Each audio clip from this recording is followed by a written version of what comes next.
So naturally, automobile industry का fastness का demand naturally it will come down. So how do you still identify new industries कि जहाँ पे fastness का demand रहेगा?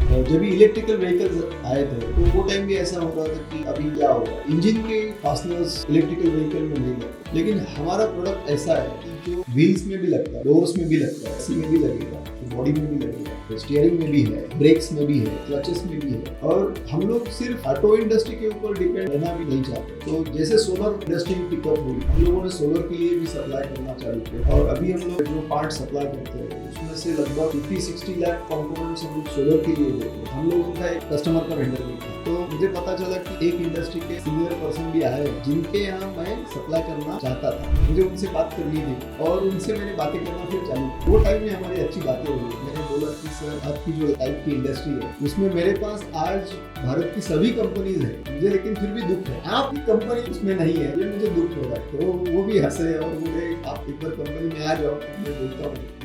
तो फिर ऐसा करके वो इनिशिएट हो गया।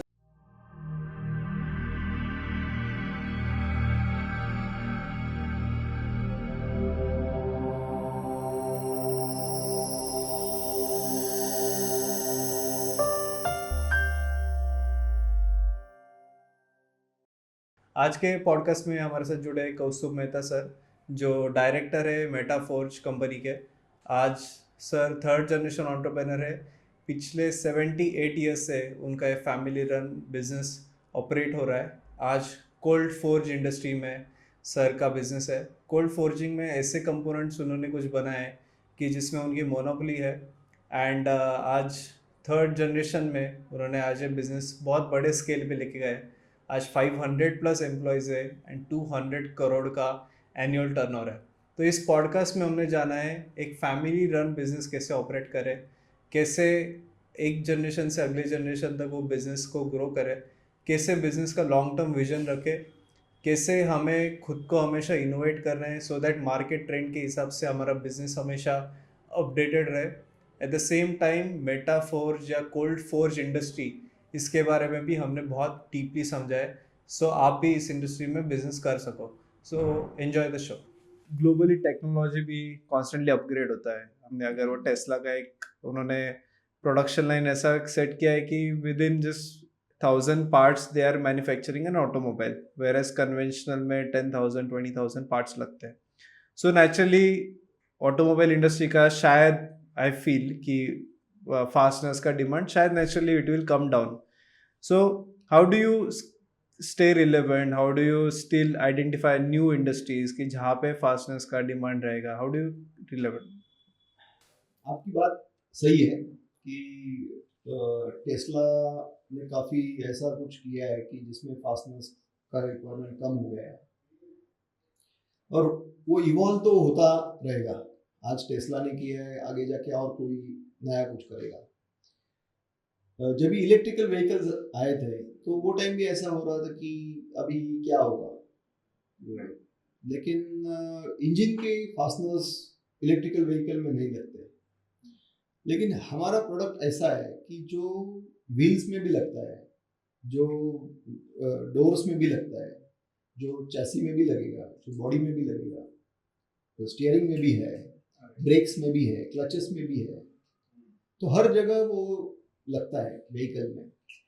और हम लोग सिर्फ ऑटो इंडस्ट्री के ऊपर डिपेंड रहना भी नहीं चाहते। तो जैसे सोलर इंडस्ट्री पिकअप हुई, हम लोगों ने सोलर के लिए भी सप्लाई करना चालू किया, उधर भी कुछ सैंपल्स डेवलप किए, उधर भी सप्लाई शुरू किया।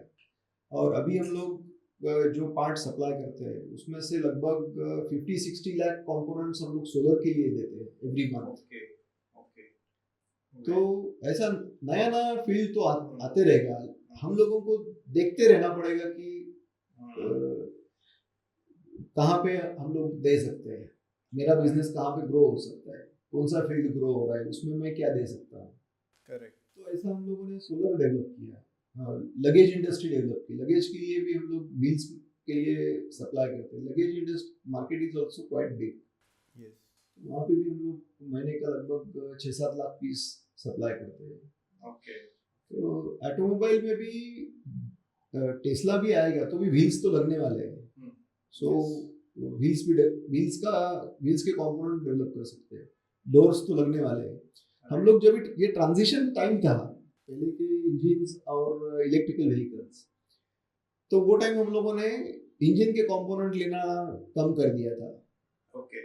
लेकिन डोर्स, सस्पेंशन, फिर ये सीट्स, व्हील, ये सभी पार्ट्स हम लोग, बाकी ब्रेक, स्टीयरिंग, ये इसके सभी पार्ट्स हम लोग लेते थे, ताकि इंजन से इलेक्ट्रिकल भी बन गया तो भी ये पार्ट्स तो लगने ही वाले हैं। Correct correct. सो मतलब टेक्नोलॉजी एक ये एवर इवॉल्विंग चीज़ है, हर बार, एंड आपको उसमें रिलेवेंट रहना, नए चीज़ों को अडॉप्ट करना ज़रूरी है। Eight the same time industries भी नई नई कौन सी आ रही है उस पर भी ध्यान रखना बहुत ज़रूरी है। जैसे आपने सोलर कैप्चर किया, अभी अपकमिंग इंडिया में एरोनॉटिक्स बड़ा इंडस्ट्री हो सकता है, वहाँ पे भी it will require huge requirement. तो वो फोरकास्टिंग रहना, फोरकास्ट करना, एंड उसके हिसाब से उसका क्या रिक्वायरमेंट रहेगा, ये अभी से आपको सोच के चलना पड़ता है। करेक्ट। ओके सर, आप अगला है कि B2B में आप एक काम करते हो, इतने बड़े बड़े इंडस्ट्रीज के साथ टाइप करते हो, तो how it starts actually product, मतलब एकदम वो कंपनी को अप्रोच करने से क्लोजिंग तक का प्रोसेस क्या होता है? ये जो प्रोसेस है हमारे इंडस्ट्री में, ये काफ़ी लंबा चौड़ा प्रोसेस रहता है। वो भी ऐसा गए और कंपनी स्टार्ट हो गई, ऐसा होता ही पॉसिबल ही नहीं है। ऑटो इंडस्ट्री में तो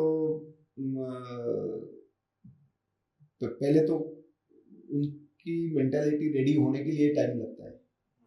दूसरा, कैपेबिलिटीज एक दूसरे की स्टडी करने के लिए टाइम जाता है, फिर उसमें विजिट्स, ये वो ऐसा काफ़ी होता है। फिर अगर उनको लगा कि ये बना सकते हैं तो quotation, drawing, samples, approvals, validation, 1 साल 1.5 साल तो निकल जाता है कस्टमर अप्रूव करने के लिए और पार्ट चालू होने के लिए। उसके बाद में भी आफ्टर डेवलपमेंट उनका 2 साल के बाद में प्रोडक्शन प्लान रहता है, या 1 साल के बाद में लॉन्च रहता है, प्रोडक्ट लॉन्च या मॉडल लॉन्च। तो बहुत टाइम लगता है।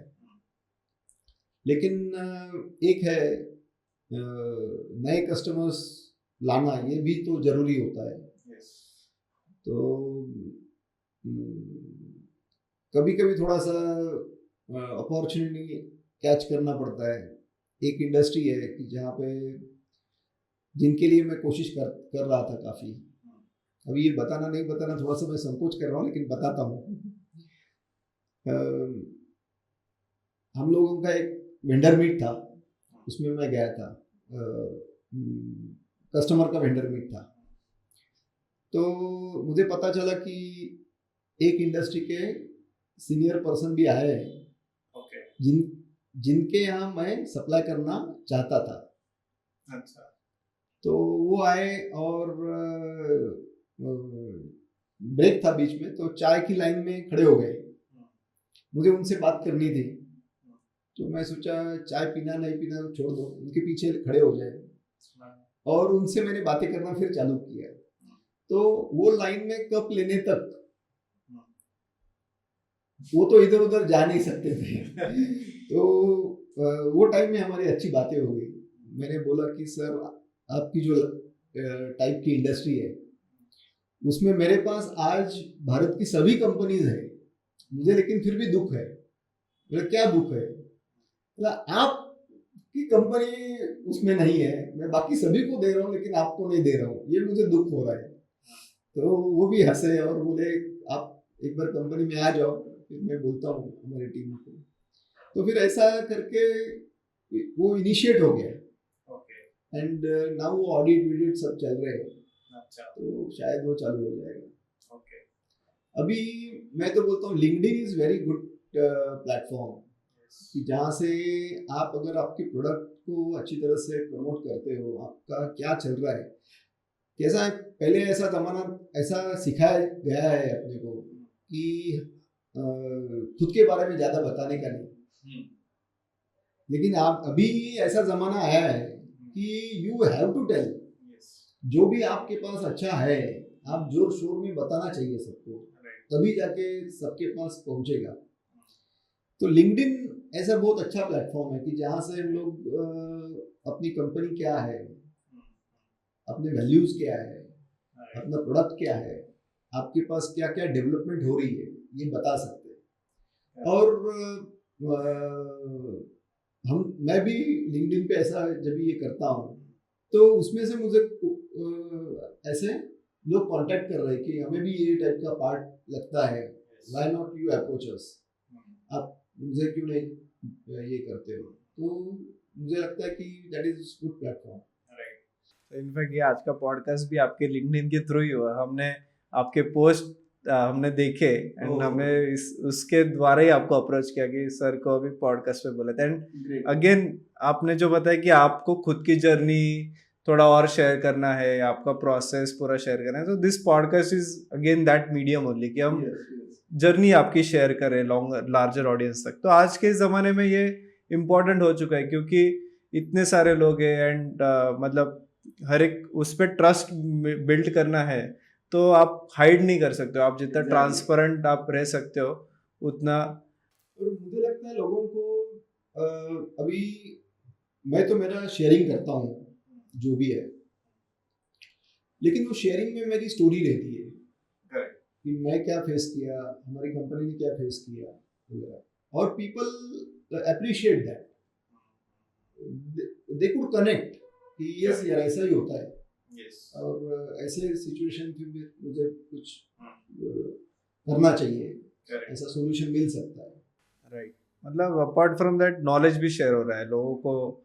आप जर्नी शेयर कर रहे हो तो they can relate to themselves, उनके जर्नी में वो रिलेट कर सकते हैं, इंस्पिरेशन ले सकते हैं। एंड आपने जो बताया कि B2B में 1-1.5 साल का भी समय लग सकता है। सम पीपल में थिंक दैट कि ऐसे ये बहुत बड़ा प्रोसेस है। नहीं, इसमें पेशेंस बहुत ज़्यादा रखना जरूरी है। हमारा एक कस्टमर है जर्मनी का, हम लोगों का पहला इंटरेक्शन जब ही हुआ तब से लेके पार्ट जो मिला हमको डेवलप करने के लिए तब तक मोर देन 100 इंक्वायरीज उन्होंने दिया था, मोर देन 100 कोटेशंस हम लोगों ने दिए थे। और उसके बाद में वो डिस्कशन के लिए इंडिया आया, हमारी कंपनी देखने के लिए इंडिया आया। उन्होंने वो सब देखा कंपनी में और एक अलग पार्ट देखा और उसने पूछा ये आप करते हो? हाँ करते हैं। अरे सिमिलर पार्ट उनको चाहिए, तो उन्होंने immediately he called Germany and ask for that drawing. ये कर सकोगे आप? हाँ कर सकेंगे। वो हमारा पहला पार्ट चालू हो गया। तो हम लोग बोल नहीं सकते कौन सा कस्टमर कभी आपको सपोर्ट करेगा, लेकिन you have to be very supportive to customers. आज की तारीख में ऐसा भी काफ़ी जगह होता है कि मेरा जो बायर है वो एक कंपनी से मुझे फ़ोन करता है कि मुझे मटेरियल अर्जेंट है, किसी भी हालत में तू आज के आज दे। इतना स्ट्रॉन्ग फॉलो चालू रहता है और एक 3-4 दिन के बाद में उसका फ़ोन आता है और वो दूसरा पार्ट डिमांड करता है। अच्छा, ये पार्ट आप डिमांड कर रहे हो, ये कंपनी को मैं सप्लाई करता हूँ, दूसरी कंपनी को सप्लाई करता हूँ। तो वो बोलता है कि मैं वो पहले का कंपनी छोड़ के अभी ये कंपनी में काम कर रहा हूँ। अच्छा ओके। ऐसा भी आज की तारीख में बहुत होता है कि एक जगह से लोग दूसरी जगह जाते हैं, लेकिन उनके दिमाग में आप अगर हो तो वो वहां से भी कंपोनेंट आपको देते रहते हैं। So you should support your customer buyer so that they will increase your business. मतलब एक तो रिलेशन आप लॉन्ग टर्म रखने हैं, मतलब यू नेवर नो कि कौन कब आपके साथ बिजनेस ट्रांजैक्शन हो सकते हैं, डील हो सकते हैं, even if that person has left that company, but you never know कि कब क्या स्ट्राइक बैक हो सकता है। ऐसे ही एक एग्जांपल मैं बोलता हूँ, अभी ये टॉपिक निकला इसलिए। एक कंपनी में मेरा जो बायर था वो कंपनी का शेड्यूल बहुत कम था, बहुत ही कम क्वांटिटी में उनको पार्ट्स लगते थे, लेकिन हम लोगों ने फिर भी वो डेवलप किए, सप्लाई किया उनको कुछ महीने, उनका जो अर्जेंसी रिक्वायरमेंट्स वो सब फुलफिल किया और कम्युनिकेशन उनके साथ बहुत अच्छा था। हम लोगों को जहाँ पे तकलीफ हो रही थी कि ये कम क्वांटिटी में सप्लाई करना डिफिकल्ट है, तो we communicated them very properly. उसके पीछे हमारा लॉजिक क्या है, क्यों नहीं कर सकते, ये सब समझाया तो ही ऑल्सो एग्रीड। वो आदमी वो कंपनी छोड़ के दूसरी कंपनी में गया, वहां पे ह्यूज हमारे लिए बिजनेस है। अच्छा। तो वहां से वो हम लोगों को अभी वो अप्रोच हो रहा है, काफी सारे पार्ट्स देने की इच्छा रख रहा है वो। अभी हम लोगों का वहाँ पे ऑडिटिंग चालू है, शायद वहाँ पे चालू हो जाएगा। मतलब पार्टनरशिप कोई कर रहे हो तो लोगों को ध्यान रखते हैं, मतलब people know each other and ख्याल में उनका वो टाइम का अप्रोच कैसा था कि Yes. वो चीजें लोगों को ज्यादा ध्यान रहती है, Yes, yes, which recalls them in their next. yes. मैं ऐसा कहूँगा, बिजनेस तो पैसे के लिए होता है, बराबर। End of the day how much your company gets profit, that is important.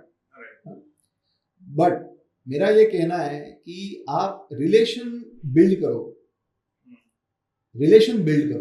एक ट्रस्ट बिल्ड करो। Money is a by product, वो आते रहेगा। आप जेन्युइनिटी आपका इंपॉर्टेंट है, आपका कॉस्टिंग में नहीं बैठ रहा है, आप जेन्युइनली जाके बोलो कि ऐसा ऐसा है। मैं एक एग्जांपल बोलता हूँ, बजाज ऑटो का ही है। एक बहुत कॉम्प्लिकेटेड फॉर फोर्जिंग, मशीनिंग के लिए ओके था, लेकिन मशीनिंग में उनका कॉस्ट ज़्यादा था। मैंने कोल्ड फोर्जिंग में डेवलप किया। कोल्ड फोर्जिंग में अभी उनका व्हीकल का लॉन्च हुआ था, जस्ट न्यू लॉन्च, और वो जो पार्ट है उसमें कोल्ड फोर्जिंग करके हमें देना था। हमारा एक हार्डली 300-400 पीस निकालने के बाद में डाई क्रैक हो गया। हम लोग पूरी टीम टेंशन में आ गई कि अभी क्या होगा। कस्टमर आस्किंग पार्ट्स, अभी उसका प्रोडक्ट लॉन्च है, लाइन चलानी है उसको, अगर नहीं दिया तो क्या करेंगे। तो फिर हम लोगों ने इंटरनली डिस्कस किया, तो ऐसा हो गया कि अभी वो डाई नहीं है, लेकिन उससे थोड़ा बड़ा साइज में डाई है। फिर उसमें से हम लोग पार्ट निकाल सकते हैं, लेकिन बहुत सारा मशीनिंग करना पड़ेगा वो पार्ट को छोटा बनाने के लिए। तो मशीनिंग का कॉस्ट काफ़ी है। तो मशीनिंग का कॉस्ट पर पीस अराउंड 10 रुपये वगैरह ज़्यादा होने वाला था। तो इतना हम लोग को अगर बेयर करना है, और थाउजेंड्स में लगता है कॉम्पोनेंट्स, तो महीने का समझो 20,000 भी पीस देना है तो 2 लाख रुपए महीने का खर्चा है, और डाई तैयार होने के लिए कम से कम 40 दिन जाएगा। तो इतना खर्चा बेयर करना भी डिफिकल्ट था। देन कस्टमर को बोल देंगे हम लोग फेयरली जो भी है। तो मैंने फ़ोन उठाया, उनको फ़ोन करके बताया कि सर ऐसा ऐसा हुआ है और मेरा डाई में ऐसा ऐसा इशू आ गया। वी आर वेरी कॉन्फिडेंट कि नया डाई आने के बाद ये स्ट्रीमलाइन हो जाएगा, लेकिन तब तक आप कॉस्ट सपोर्ट दोगे क्या, 10 रुपये ज़्यादा खर्चा आ रहा है। ऑन द सेम फोन उन्होंने एग्री किया और उसका वैसा अमेंडेड पीओ भेज दिया फॉर लिमिटेड क्वांटिटी। सो आपका जेन्युइनिटी इज इम्पोर्टेंट, आपको कस्टमर को सपोर्ट करना है, दैट इज इम्पोर्टेंट। आपको प्रॉब्लम आएगा, आप जेन्युइनली कस्टमर के पास जाओ, जेन्युइनली बोलो, he will support you. So ऐसा वो होना चाहिए। दो ऐसे क्वेश्चंस है कि सर इंडस्ट्री में रॉ मटेरियल, आपका प्रोडक्ट का कॉस्टिंग हमेशा कॉम्पिटिटिव रहना बहुत इम्पोर्टेंट है, and whereas raw material cost and process cost, inflation, ये सारे factors they still keep coming, but फिर भी आपको competitive price रखना important है।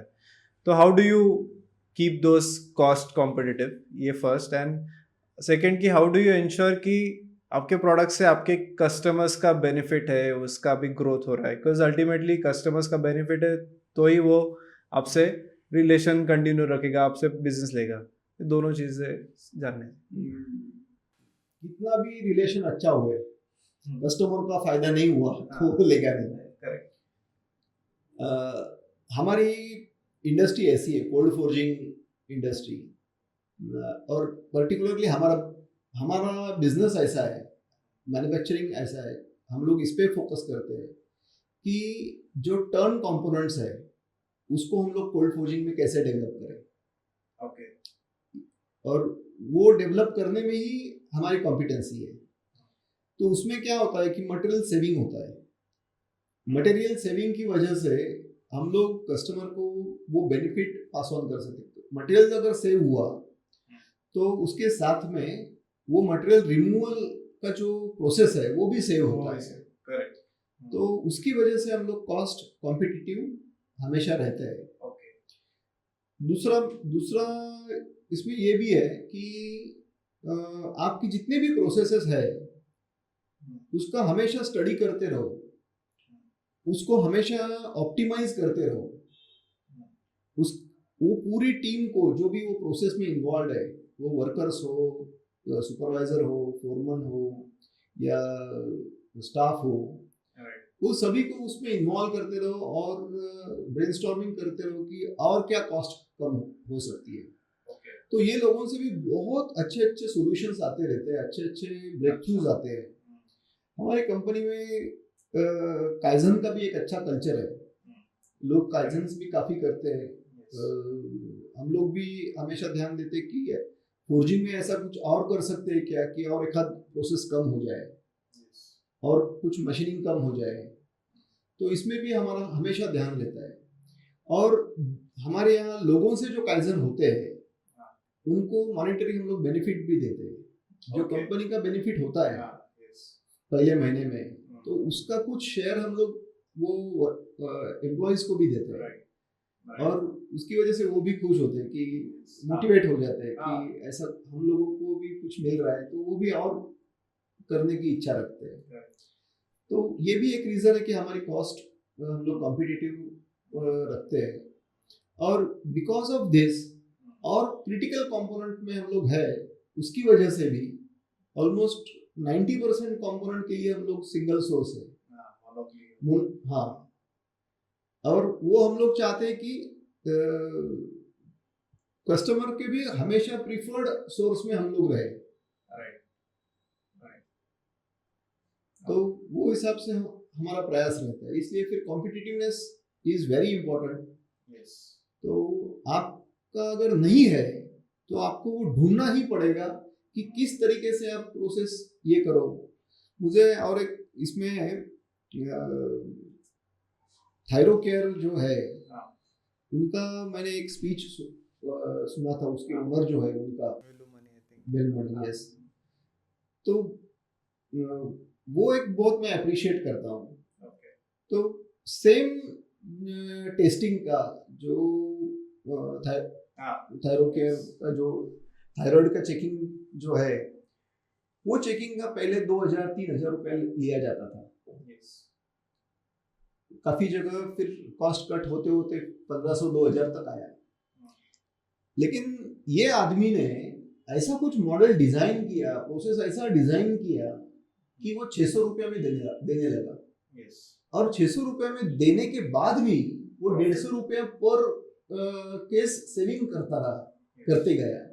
और उसमें भी 150 रुपया कुरियर का खर्चा था। अच्छा। फिर वो प्रोसेस का ऑप्टिमाइज करते उसने 300 रुपये के अंदर उसका पूरा टेस्टिंग करवाया।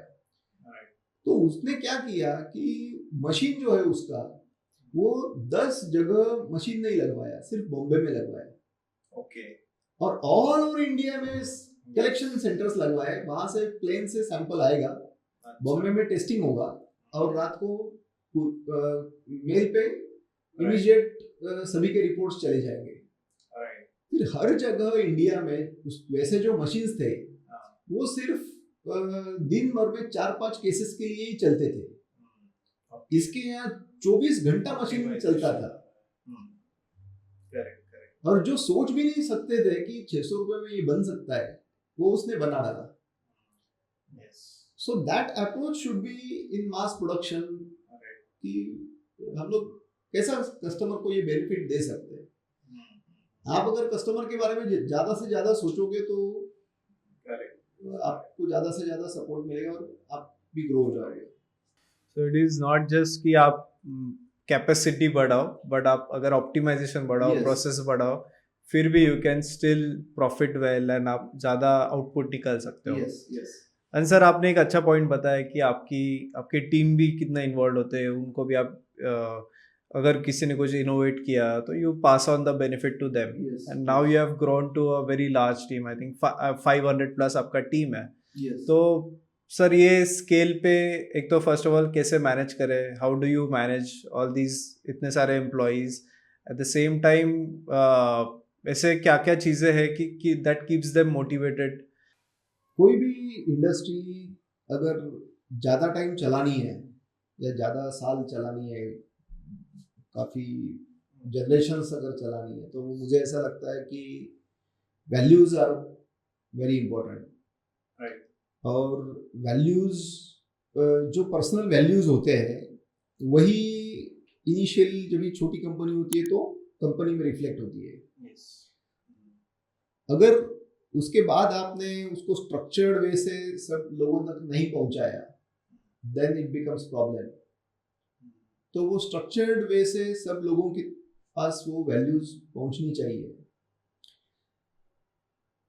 तो मैं ऐसा कहता हूं कि हमारी कंपनी में पिताजी के जो वैल्यूज थे वो बहुत अच्छे से पुराने लोगों में इंग्रेन्ड या, और वही हम लोग कभी उसको स्ट्रक्चर्ड वे से आगे भी सभी लोगों को ये कर रहे हैं। तो अभी समझो ऑनेस्टी हमारी वैल्यू है। मेरे केबिन में मेरे ही पॉकेट से एक बार कुछ पैसे गिर गए थे। नेक्स्ट डे अर्ली मॉर्निंग जो स्वीपर आता है तो उसको वो मिल गए। उसने वो उठा के 9 बजे HR मैडम के पास दे दिए कि ये साहब के केबिन में मुझे मिला है। वो तो लेके जा सकता था, हमारे यहाँ कुछ CCTV नहीं है, कुछ नहीं है, वो तो उठा के लेके जा सकता था, लेकिन वो उसको देके गया। We appreciated that. We awarded that amount to him. Okay. सबके सामने। जो कुछ चोरी कर रहा है उसको किसी ने पकड़ा, उसको भी हम लोग अवार्ड देते हैं। अच्छा। जो ऑनेस्टली जो भी बताता है, भले उसकी खुद की गलती हो, उसको हम लोग अप्रिशिएट करते हैं। तो ऐसा हर वैल्यू के बारे में हम लोग करते हैं। तो टीम एक अच्छे फोकस में, अच्छे एनवायरनमेंट में, जो सही है वो सही है, गलत है वो गलत है। और हम लोग टॉप टू बॉटम ये फ्रीडम भी देते हैं कि अगर मेरी गलती है तो आप मुझे बताओ। You have that freedom, you can tell me also कि सर आपका कुछ गड़बड़ हो रहा है, इससे अच्छा हम लोग ये किए तो ज़्यादा बेटर है, ये नहीं करना चाहिए, उसका रीज़न यही है। तो वो एक एनवायरनमेंट अच्छा मेंटेन रहता है। फिर दे फील ऑलवेज मोटिवेटेड है, हमारे साथ बात करने के लिए ऑलवेज रेडी रहते हैं, आते हैं, डिस्कशन चलता रहता है।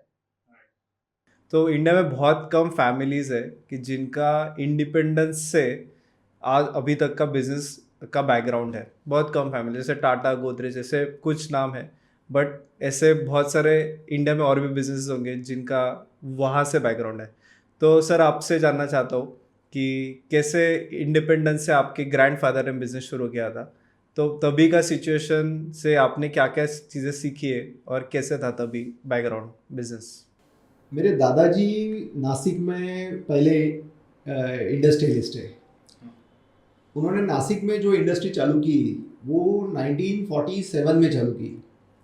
उसके पहले वो निमगांव करके एक छोटा गांव है वालचंद नगर और बारामती के बीच में, वहाँ पे उनका छोटा मोटा ऐसा बिजनेसेस थे। लेकिन नासिक में 47 में बिजनेस चालू किया, फैक्ट्री चालू की। वो टाइम हम नेल्स और अकड़ी वगैरह ऐसा सब बनाते थे। 1958-57 ये साल में 12 कंट्रीज़ में हमारा एक्सपोर्ट था और लगभग 400 पीपल काम करते थे वो इंडस्ट्री में। काफ़ी बड़ा, ऑल ओवर इंडिया में मोर देन 200 डिस्ट्रीब्यूटर्स थे। अच्छा खासा वो ये था। तो पिताजी भी उसमें ही आफ्टर हिज ग्रेजुएशन वो भी उसमें ज्वाइन हुए थे। और वो करते करते उनके दिमाग में ये भी था कि कोल्ड फोर्जिंग में अपने को कुछ करना है, क्योंकि उन्होंने उनके इंजीनियरिंग कॉलेज में बुक पढ़ी थी कोल्ड फोर्जिंग के ऊपर। अच्छा। तो वहाँ से उन्होंने चालू किया था कि अपना कोल्ड फोर्जिंग में इंडस्ट्री होना चाहिए, ये इंडस्ट्री खोलने के लिए अच्छी लाइन है। And then he started in the year 1968। Okay. वो टाइम पैसा नहीं था उनके पास खुद का। दादाजी ने बोला था कि आपको जो करना है, पैसा होते हुए तो सब लोग करते हैं, पैसा ना होते हुए करने का भी गट्स चाहिए, और वो आप करो, आप आपका खुद का देख लो कैसा करना है। सो उन्होंने एक मशीन ढूंढा, second hand machine, price fix किया, 5,000 रुपया प्राइस फिक्स किया, और इनके पास पैसा नहीं था देने के लिए, तो इन्होंने 300 रुपीज़ पर मंथ ये हिसाब से रेंट फिक्स किया, लीज। हाँ, तभी मशीन के लिए जो कॉन्सेप्ट अभी आया है। हाँ, तो इन्होंने उनको कमिट किया, ऐसे भी मशीन पड़ा है, उससे अच्छा दे दो, मैं 300 रुपया हर महीना आपको रिटर्न करूँगा। और वो मशीन आते ही वेरी मच एक्साइटेड, उन्होंने उसके ऊपर काफ़ी सारे पार्ट्स डेवलप किए और बजाज में लेके गए। बजाज से जो पैसा आया फिर उसको पूरा पैसा इमीडिएटली कुछ महीनों में नील कर दिया। तो in this way our industry actually started. Previously our name was Mehta Cold Forge.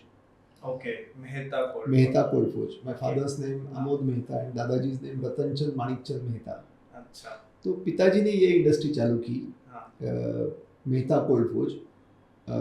वही इंडस्ट्री फिर 86 तक काफ़ी अच्छी चल रही थी।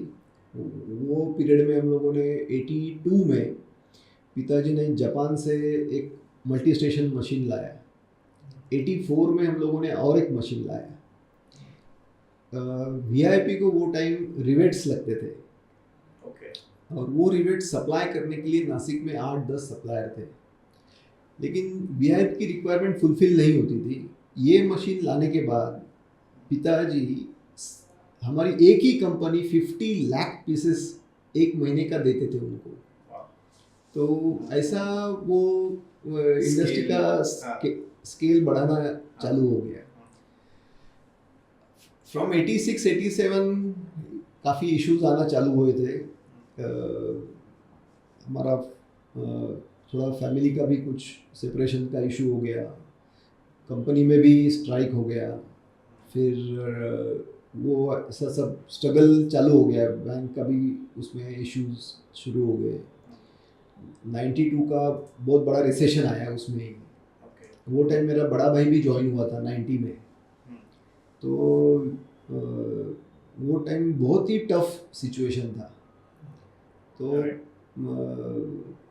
यानी मुझे अभी याद है, हमें 2 व्हीलर लेनी थी, लेकिन वो भी काफ़ी दिन से सोच के लेना नहीं लेना, बहुत ज़्यादा अमाउंट हो जाएगा, ऐसा होगा वैसा होगा, ऐसा कर के 2 व्हीलर लिया था पिताजी भाई के लिए। और 92 में जो रिसेशन आया, वो टाइम ऑटोमोबाइल का पूरा ईरान इराक का वॉर हुआ था वो टाइम। अच्छा। तो ऑटोमोबाइल सेक्टर काफ़ी डाउन हो गया, तो नेचुरली हमारा बिजनेस भी फिर से बहुत डाउन हुआ था। भाई भी अपसेट, पिताजी भी अपसेट, लेकिन भाई और पिताजी दोनों बहुत ऐसे सिचुएशन में पिताजी बहुत ही ज़्यादा डिसीजन मेकिंग उनका पावर है। तो उन्होंने डिसीजन लिया कि ये ऑटोमोबाइल का नहीं हुआ तो हम लोग दूसरा कुछ तो भी ढूंढते हैं। तो भाई ने वेरी शॉर्ट स्पैन में सुमित वॉशिंग मशीन भी था वो टाइम। अच्छा, ओके। तो इनके इतने पार्ट्स डेवलप किए, मोर देन 40 पार्ट्स कुछ शॉर्ट स्पैन में डेवलप कर दिए, और उनका रिक्वायरमेंट भी बहुत ज़्यादा था। तो वहाँ पे सप्लाई भी अपना चालू है, नासिक में ही सुमित मशीन्स था वो टाइम। तो सप्लाई भी शुरू हो गया और वी कुड सर्वाइव, उसमें से थोड़ा बाहर निकले हम लोग। तो ऐसा करके फिर 96 में एक टेम्पररी हम लोग सोल्यूशन निकाला, क्योंकि जो इश्यूज चल रहे थे। 96 में एक सोल्यूशन निकाला टेम्पररी, एंड 2004 में हम लोगों ने मेटाफोर्ज इंजीनियरिंग इंडिया प्राइवेट लिमिटेड, ये कंपनी के ऊपर पूरा बिजनेस स्विच ओवर किया, और फिर तभी से लेके आज तक सब ग्रोइंग पाथ है। ओके सर, एक जो मेन चीज़ मुझे लगती है कि it's a legacy business, generational business, मतलब पिछले 78 ईयर्स से आपकी अलग अलग फैमिली, मतलब जनरेशन से आप ये फैमिली बिजनेस ये रन कर रहे हो। आजकल का जो यूथ है या जो आजकल के जो बिजनेस है वो इतना लाइफ स्पैन नहीं सोचते बिजनेस का। यूजुअली अगर एक भी फेलियर आ गया तो बिजनेस सोचते कि कुछ नया बिजनेस करेगा। तो ऐसे क्या फाउंडेशनल वैल्यूज़ है कि आप इतना लॉन्ग टर्म ये बिज़नेस को सोचते हो? हर एक इतने सारे, अभी कोविड आया था बीच में, तो बहुत सारे लोगों ने बिजनेस बंद कर दिए, बट आपने भी ऐसे बहुत सारे सिचुएशन फेस किए होगी, जैसे आपने वॉर का सिचुएशन फेस किया था। तो ऐसे ऑब्स्टेकल्स आते ही है, मतलब नेचुरल कैलेमिटीज़ हो या आउटसाइड चैलेंजेस हो, तो फिर भी आपने ये बिज़नेस को सस्टेन किया, ग्रो किया। So what are some foundational values which kept you कि हाँ इसमें मुझे ग्रो करना ही है? वो एक्चुअली मेरे पिताजी से आया है। उनका कोल्ड फोर्जिंग का जो नॉलेज एंड ये है वो बहुत ही ज़बरदस्त है। इंडस्ट्री चालू करने के पहले उन्होंने कोल्ड फोर्जिंग की बहुत काफ़ी नॉलेज लिया था, उन्होंने काफ़ी बुक्स पढ़े थे, और विथ कोल्ड फोर्जिंग कितने प्रकार का बिजनेस स्टार्ट हो सकता है ये भी उन्होंने उसका भी अंदाज़ा उन्होंने लिया था। आज भी वो बोलते हैं कि विथ कोल्ड फोर्जिंग 2000 टाइप के पार्ट्स, टाइप यानी कैटेगरी, एक कैटेगरी ऐसे 2000 कैटेगरी के पार्ट्स कोल्ड फोर्जिंग से डेवलप हो सकते हैं। तो उनका वो बिलीफ इतना स्ट्रांग है कोल्ड फोर्जिंग के ऊपर। और उन्होंने जब भी 82 में या उससे पहले जब भी ऑल ओवर वर्ल्ड में वो घूमे, कोल्ड फोर्जिंग की मशीनरी जहाँ जहाँ बनती है वहाँ पे जाके आए, मशीन मैन्युफैक्चरर्स के साथ बात की। बाहर के देशों में मशीन मैन्युफैक्चरर्स के सपोर्ट से जहाँ पे कोल्ड फोर्जिंग इंडस्ट्रीज़ है वो इंडस्ट्रीज़ देखी, तो उनको ऐसा फील हुआ कि ये इंडस्ट्री इतनी बड़ी है कि हम सोच भी नहीं सकते, और पूरी ज़िंदगी भी इसमें डाल दी तो भी वो फुलफिलमेंट नहीं कर सकते। इतनी बड़ी इंडस्ट्री, इतना बड़ा स्कोप है। तो इसलिए फिर उन्होंने problems, an number of issues, problems पिताजी ने फेस किए। फॉर्चुनेटली हमारे पाथ में या हमारे टोटल जो भी हम लोग देख रहे हैं तब से इतने बड़े इश्यूज हम लोगों ने नहीं देखे। लेकिन पिताजी के टाइम में उनको जो फेस करना पड़ा वो तो बहुत ही स्ट्रगल था। तो वो कंपैरिजन में ये कुछ भी नहीं है। तो वो कंपैरिजन, वो टाइम उन्होंने जो स्ट्रगल किया, एक्चुअली पिताजी आज भी बोलते हैं कि कोल्ड फोर्जिंग इंडस्ट्री के लिए वो जब भी लोन लेने के लिए जाते थे बैंक में, तो बैंक का फर्स्ट क्वेश्चन था कि आपका कोलैबोरेशन है किसी के साथ? मतलब सेल्स वगैरह के partnership, technology collaboration. Cold forging ये टेक्नोलॉजी ऐसी है कि without collaboration you can not start. तो कोलैबोरेशन है नहीं, फिर आपकी कुछ एमएनसी है, एमएनसी होगी तो ही कोल्ड फोर्जिंग में घुस सकते हो, ऐसा बैंक वालों का बिलीफ था। तो बैंक पैसा देने के लिए तैयार नहीं थी कोल्ड फोर्जिंग बताने के बाद। तो ये सिचुएशन में उन्होंने ये सब किया। उन्होंने 2 बार स्ट्राइक भी देखा। वो टाइम नासिक में तो बहुत स्ट्राइक का माहौल था। ये पॉलिटिकल कुछ पार्टीज का बहुत ज़्यादा स्ट्राइक का माहौल था वो टाइम। वो भी उन्होंने फेस किया। हमारे कंपनी में 6 मंथ स्ट्राइक था, वो टाइम भी उन्होंने फेस किया। ये जो बैंक का इश्यूज मैंने बताया आपको, वो तो बहुत ही हाई लेवल पे इशू आया था। वो एक्चुअली बैंक पोजीशन लेने के लिए भी डीआरटी के लोग भी आए थे, ओके। वो लेवल तक ये अच्छा। गया था, लेकिन उसमें भी हम लोग बाहर निकले।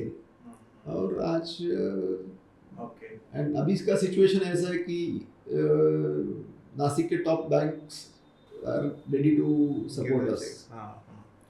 सो अगर हम इसमें वैल्यूज समझे तो एक तो ऐसा है कि एक बहुत अच्छा सेल्फ बिलीफ है, कन्विक्शन है कि ये this industry is going to be there for a long Yes. Period, and ऐसा इंडस्ट्री भी चुना है कि मतलब 2000 आप पार्ट्स सप्लाई कर सकते हो, 2000 वर्टिकल्स में सप्लाई कर सकते हो, विच Yes. मीन्स कि इसके एप्लीकेशंस बहुत है। तो अगर एक इंडस्ट्री ने आज एक इंडस्ट्री इस पे जो डिपेंडेंट है वो कोलैप्स हो गए तो there will be another industry कि तो इसके लिए मैं ये बताना चाहूँगा कि कोई भी बिजनेस में अगर घुसना है, कुछ करना है उसमें, तो वो बिजनेस का पूरा नॉलेज और प्लान बी क्या होगा, प्लान सी क्या होगा, प्लान डी क्या होगा, ऐसा पूरा आपको मालूम होना चाहिए। तब जाके आपको कॉन्फिडेंस आएगा कि ये इंडस्ट्री में किसी भी हाल में मैं सक्सेसफुल बन सकता हूँ। Right right okay. And sir ऐसे आप फैमिली बिजनेस में काम करते हो, मतलब आप पापा के साथ काम करते हो, आपके पापा ने उनके ग्रैंडफादर्स के साथ किया होगा, तो ऐसे मतलब बहुत सारे अपने हमारे ऑडियंस में ऐसे है कि जो एक तो फैमिली बिजनेस में सोच रहे कि फैमिली बिजनेस में कंटिन्यू करे या नहीं करे, और अगर करना है तो कैसे अलाइन करे, मतलब जनरेशनल गैप होता है तो उसमें ट्रस्ट कैसे बिल्ड करे, या हमारे रोल्स रिस्पॉन्सिबिलिटीज़ कैसे डिलीगेट करे, या आपने सब कैसे मैनेज किया आपके फैमिली बिजनेस में? मैं जैन फैमिली से हूँ, तो अपने जैनिज्म में एक बताया जाता है कि अनेकांतवाद, अनेकांतवाद यानी आपका व्यू पॉइंट एक है लेकिन सामने का दूसरा हो सकता है, right. You should accept that. तो हमें बचपन से माँ ने सिखाया है कि अनेकांतवाद क्या होता है, तो वो हमेशा हम लोग दिमाग में रखते हैं कि सामने वाला जो कुछ बोल रहा है वो एक व्यू पॉइंट के नज़रिए से देखो, एक अलग व्यू पॉइंट है। और मैं काफ़ी ट्रेनिंग्स भी अटेंड करता हूँ, अच्छा लगता है। एक ट्रेनर ने भी मुझे बताया था कि जो आपको क्रिटिकल से क्रिटिकल क्वेश्चन करेगा, you should respect that person. Okay. जो क्रिटिकल से क्रिटिकल क्वेश्चन करेगा, इसका मतलब है वो तेरे बारे में बहुत ज़्यादा सोचता है। ओके। हाँ, राइट। और तुझे ठीक करने के लिए वो कोशिश कर रहा है। और इतना इंटेलेक्चुअल क्वेश्चन पूछने वाला आदमी तुझे कॉमनली नहीं मिलेगा। तो मैं ये बहुत पॉजिटिवली लेता हूँ कि घर में जब भी हमारा डिस्कशन होता है तो काफ़ी क्रिटिकल क्वेश्चंस चलते रहते हैं, और इवन फैक्ट्री में भी कुछ भी करने का हो तो ऐसे क्रिटिकल क्वेश्चन पूछे जाते हैं। तो I take it very positively कि हो भी सकता है ऐसा, तो इसके लिए हम लोगों ने सोचना चाहिए। तो यही मेन बात है। हम तीनों का जनरेशन डिफरेंस भी अगर रहेगा तो भी हम लोग एक दूसरे का सुनते हैं। आफ्टर ऑल क्या है कि जो भी हम करने जा रहे हैं वो फेल नहीं होना चाहिए। उसका भी इंटेंशन वही है, मेरा भी इंटेंशन वही है। Correct correct, yes. So I should respect that कि वो अलग एंगल से मुझे पूछ रहा है, क्योंकि मेरा एक्टिविटी फेल नहीं जाना चाहिए। एंड सो आई थिंक काफ़ी मतलब शेयर्ड वैल्यूज़ है आप में, शेयर्ड विजन है, एंड आप एक दूसरे के ओपिनियंस को रिस्पेक्ट करते हो, और उस पर डायरेक्टली डिसीजन पर नहीं आते हो, बट ओपिनियन को अलग आप पहले देख लेते हो, सारे डिस्कस करते हो, then you come to a conclusion, not directly taking it as an order correctly. तो ये काफ़ी इंपॉर्टेंट है एक फैमिली बिजनेस में आप जब ऑपरेट करते हो। ओके, सो सर अभी आपके थोड़ा इंडस्ट्री के बारे में हम जानना चाहते हैं। कोल्ड फोर्जिंग ये थोड़ा फिर भी ऑल्दो इट्स वेरी लॉन्ग, बहुत सालों से आ रहा है, बट फिर भी हमारे लिए नया टॉपिक है। तो कोल्ड फोर्जिंग एग्जैक्टली क्या होता है, ये थोड़ा समझिए। जैसे उसका नाम है कोल्ड फोर्जिंग, तो ये कोल्ड फोर्जिंग अलग अलग मटेरियल का बन सकता है, हो सकता है। तो हम लोग अगर स्टील कंसिडर करें तो स्टील जब भी ठंडा होता है उसी टाइम हैमरिंग से यानी हैमरिंग करके वो फोर्जिंग होता है, ओके। उसकी डाइज होती है, पंचेस होते हैं, वो डाई और पंच के बीच में वायर का टुकड़ा आता है, अच्छा। और वो हैमर होता है, ओके। और उससे वो पार्ट बनता है। काफ़ी इसमें अलग अलग टाइप है, कुछ वर्टिकल प्रेसेस का भी कोल्ड फोर्जिंग होता है, हॉरिजॉन्टल प्रेसेस का भी कोल्ड फोर्जिंग होता है। वर्टिकल प्रेस में एक एक पीस कट करके रखना पड़ता है, and then hammering happens in between die and punch. Horizontal में जो होता है वो कंटिन्यूअस प्रोसेस में होता है, वायर का बड़ा बंडल रखा जाता है, वायर फीड किया जाता है, और टुकड़ा कट करके आगे की डाई में रखा जाता है, फिर हैमरिंग होता है, एक शेप वो ले लेता है, वही पकड़ के उसके आगे की डाई में शिफ्ट होता है। ये प्रोग्रेसिव होता है। फिर वो 4 डाई का भी मशीन होता है, 5 डाई का मशीन होता है, 6 डाई का होता है, 7 डाई का भी होता है। तो ऐसे शिफ्ट होते जाता है, और जैसे जैसे शिफ्ट होता है वैसे वो शेप और फाइन और जो फिनिश प्रोडक्ट चाहिए, अच्छा, उसकी तरफ वो लिया जाता है। तो ऐसा वो प्रोसेस में होता है। कोल्ड फोर्जिंग अभी एक्चुअली इतना नया नहीं है, काफ़ी इंडस्ट्रीज़ को मालूम है, लेकिन मेनली हम लोग जो कर रहे हैं अभी, ये जो फास्टनर्स वगैरह है वो सब कोल्ड फोर्ज रहते हैं। हम लोग जो इंडस्ट्री में है, हमारा मेन कॉम्पिटेंसी ये है कि टर्न कंपोनेंट्स जो होते हैं, टर्निंग से जो बनते हैं, टर्निंग यानी रॉड को पूरा आइदर ट्रॉप मशीन हो या सीएनसी मशीन हो, उसके ऊपर मटेरियल रिमूवल किया जाता है, और मटेरियल रिमूव करके पार्ट फॉर्म होता है, that is a turning process. तो हम लोग का प्रयास ये रहता है कि टर्निंग अवॉइड करके वो पार्ट कोल्ड फोर्जिंग में शिफ्ट करने का। अच्छा, ओके। मटेरियल से ही होता है उससे। एग्जैक्टली। तो ये इसमें मटेरियल सेविंग होता है, मटेरियल सेविंग होता है, फिनिश अच्छा मिलता है, eight the same time quality consistency भी मिलता है, प्रोडक्टिविटी ज़्यादा होता है। ओके। तो ये तरीके से वो पार्ट बनते हैं, that is cold forging benefit. अच्छा, ओके। और सर मतलब इसके एप्लीकेशंस क्या है, अगर हम इंडस्ट्री वाइज जाए, अगर ऑटो इंडस्ट्री है या ऐसे अलग अलग इंडस्ट्री में अलग अलग क्या क्या एप्लीकेशंस होते हैं इसके? कैसा है, फास्टनर या कोल्ड फोर्ज्ड पार्ट, ये दोनों चीज़ें ऐसी है कि कोई भी असेंबली ले लो आप, एनी असेंबली, वहाँ पे फास्टनर लगने ही वाला है। दो कोई भी पार्ट्स पकड़ के रखने हैं, तो फास्टनर का रोल आता है। ओके, ओके, समझ गए। हाँ, तो फिर then it applies to any industry, all industries. Okay. समझो ऑटोमोबाइल में तो बहुत बड़ी मात्रा में लगते हैं। ऑटोमोबाइल में भी अगर देखा जाए तो चैसिस में है, सीट में है, स्टीयरिंग में है, बॉडी बिल्डिंग में है, राइट, व्हील्स में है, everywhere fasteners are there. Right. Apart from auto industry, हम लोग जो सप्लाई कर रहे हैं, सोलर इंडस्ट्री में बहुत बड़ा सप्लाई अभी कर रहे हैं, लगेज इंडस्ट्री में दे रहे हैं। लगेज इंडस्ट्री में जो व्हील्स होते हैं, व्हील्स के अंदर फास्टनर्स है। राइट।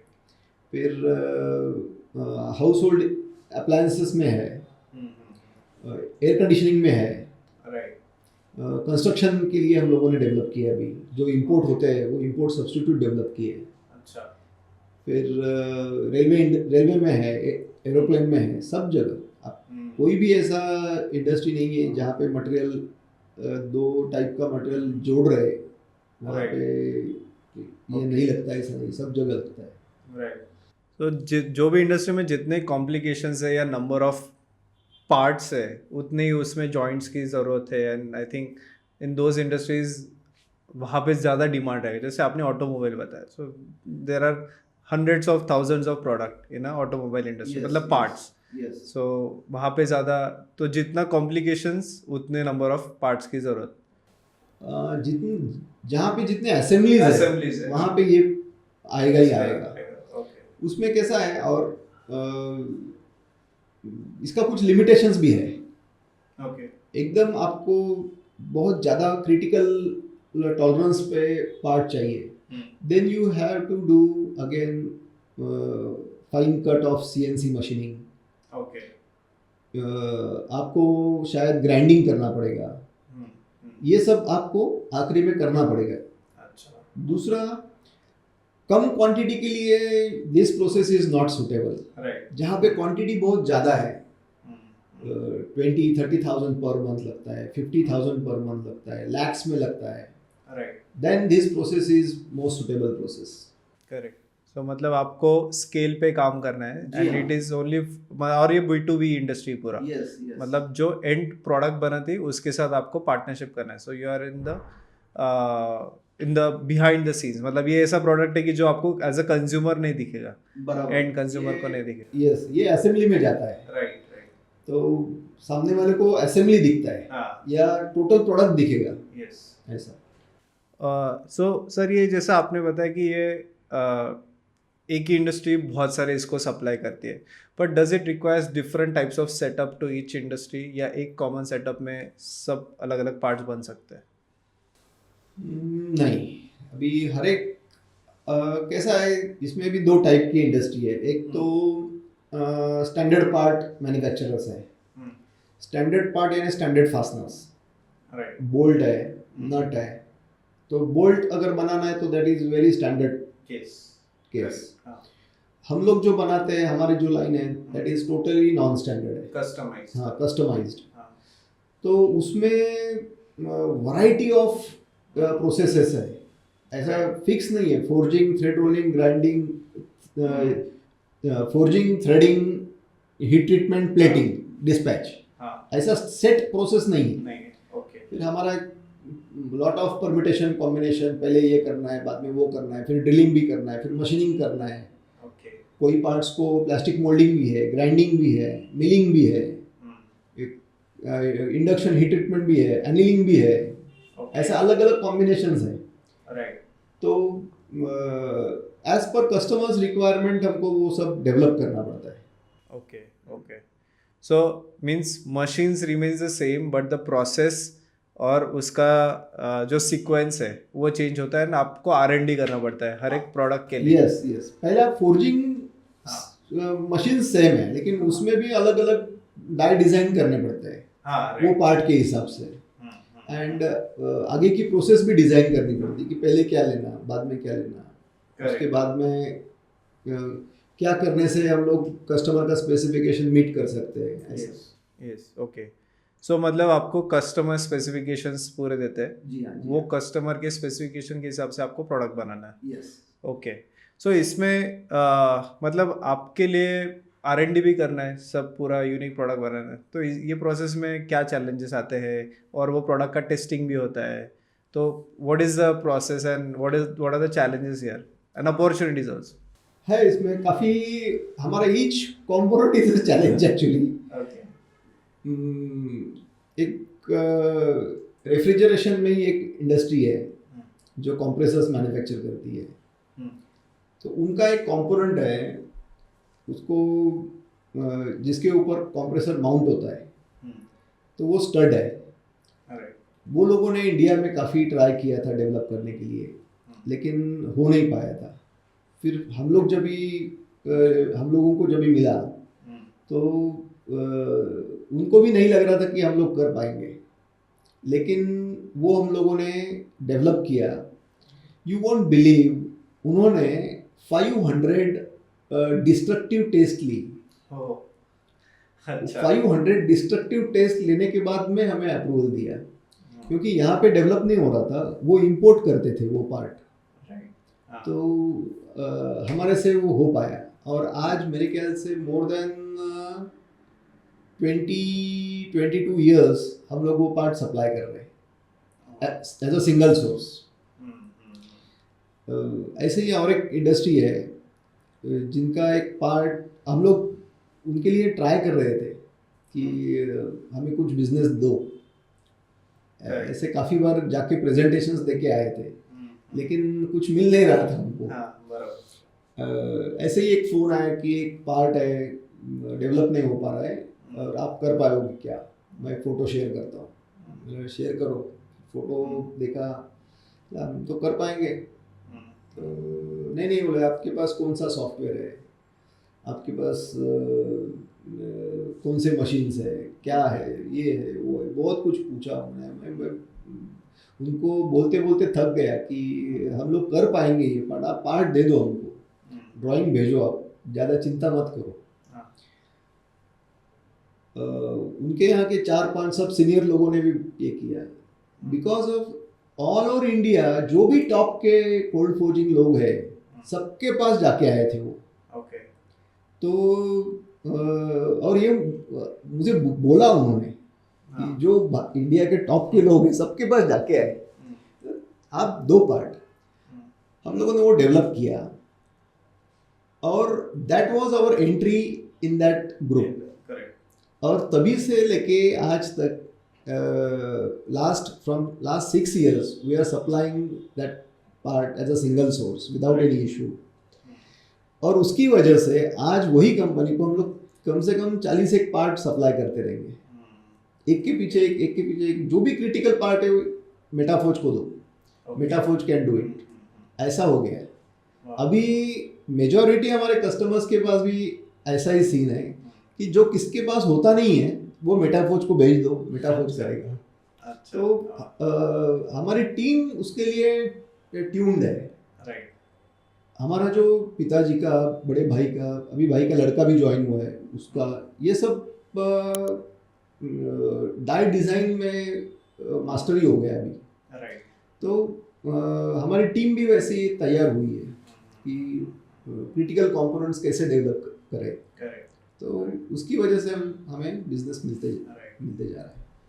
मतलब कोई भी यूजुअली बिजनेस शुरू करता है तो पहले वो मार्केट ढूंढने जाते हैं, ये सब करने जाते हैं, बट आपने और नीश ढूंढने चाहता है, बट मार्केट में नीड है, बट फर्स्ट आपको टेक्निकल एक्सपर्टाइज आपको वो बनाना ज़रूरी है, so that you can make any product कि जो और कोई नहीं सप्लाई कर पा रहा है। सो आप वैसा करें तो बेटर होता है, कंपटीशन कम होता है। मैं इसके लिए बोलता हूँ, हमारा जो भी 1000 कंपोनेंट्स अभी हम लोग सप्लाई करते हैं, 1000 टाइप ऑफ कंपोनेंट्स, उसमें से 90% कंपोनेंट्स के लिए हम लोग सिंगल सोर्स है।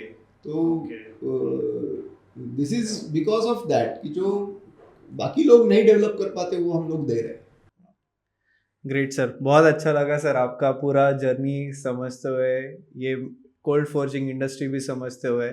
आई थिंक इतना डिकेड जनरेशनल आप बिजनेस रन कर रहे हो, फैमिली बिजनेस के आप वैल्यूज़ आपने इंटैक्ट रखे हैं, एट द सेम टाइम आप हमेशा रिलेवेंट हो इंडस्ट्री के हिसाब से, आप हमेशा अपग्रेड कर रहे हो। सो ये काफ़ी रेयर कॉम्बिनेशन है, बट ये कॉम्बिनेशन ही आपको मतलब आज ये स्केल पे आज बिजनेसेस आ रहे हैं। सो आई थिंक जो ऑडियंस है, आई थिंक उनको बहुत बेनिफिट होगा कि how to really run a manufacturing business, how to run a family run business, and how to have values intact in the business. So thank you so much sir for being in the podcast. Thanks आपको भी। और मुझे भी अच्छा लगा और hope आपके दर्शकों को भी बहुत रिलेवेंट लगेगा मेरा जो शेयरिंग है। So thank you. Thank you.